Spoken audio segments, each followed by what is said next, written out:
नमस्कार. मुख्यमंत्री माझी लाडकी बहीण योजनेसंदर्भातील एक महत्त्वाची बिग ब्रेकिंग न्यूज, मोठी अपडेट समोर आलेली आहे. काय बातम्या आहे डिटेलमध्ये आपण या ठिकाणी बघणार आहोत. 17वा हप्ता कधी मिळणार ते सुद्धा आपण जाणून घेणार आहोत. सध्या जर बघितलं तर जे मोठ्या प्रमाणात अफवा पसरत होते की 17वा हप्ता मिळणार नाही, निवडणुकीमुळे हप्ता लांबणीवर जाणार आहे. मात्र एक मोठी अपडेट समोर आलेली आहे. ती अपडेट अशी आहे की सध्या जर बघितलं तर जे आहे GR हा आलेला आहे, म्हणजे जो गव्हर्नमेंटचा GR असतो तो 8 डिसेंबर रोजी GR आलेला आहे.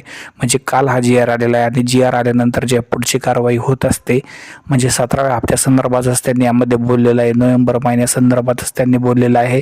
डिसेंबरचा यामध्ये काही उल्लेख नाही. मात्र नोव्हेंबरचा हप्ता आणि त्याचा जो GR असतो तो GR या संदर्भात त्यांनी माहिती सांगितलेली आहे. आणि आता असं वाटत आहे की पुढच्या 3 ते 4 दिवसामध्ये हा GR आणि आल्यानंतर पैसे बँक खात्यामध्ये जे डायरेक्ट DBT या ठिकाणी ट्रान्सफर होतील असं सांगितलं जात आहे. बघूयात आता काय होत आहे ते. धन्यवाद सर्वांचे व्हिडिओ शेवटपर्यंत आपण बघितल्याबद्दल.